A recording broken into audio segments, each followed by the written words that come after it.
2012 model একটা Pulsar UG4 বাইকটা আসলে বেচা কিনে হয়। তো একটা ভাই সেল করে আর একটা ভাই কিনে। তো যে ভাই বাইকটা সেল করছে সেই ভাইটা হয়তো সেল করব বিধায় বাইকটা কখনো কাজ করে নাই। ইঞ্জিনের পিস্টন টিস্টন সবই সমস্যা এবং এটার ব্যাক চ্যাসিস বুশে সমস্যা। বুশটা খুলতেছে না, স্টিকটা বেরোয় না। তো আমরা অনেক চেষ্টা করছি, জং ছাড়ার ক্লিনার মারছি, কেরাসিন মারছি, কোনোভাবেই এটা খুলতেছে না। লাস্ট মুহূর্তে এটাকে সিজার করতে হইলো। তো এটা স্টিক নতুন করে আমরা চেঞ্জ করব।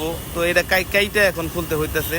তো এখানে কাটা ছাড়া উপায় নাই, কারণ এটা অনেক চেষ্টার পরে খোলা হয়েছে। ব্যাক চ্যাসিসটা পুরা লক, জং টং পরে পুরো অবস্থা খারাপ। তো এটা আমরা নতুনভাবে এটাকে নতুন স্টিক দিয়ে নতুন গ্রিস টিরিস করে নতুনভাবে আমরা লাগাবো।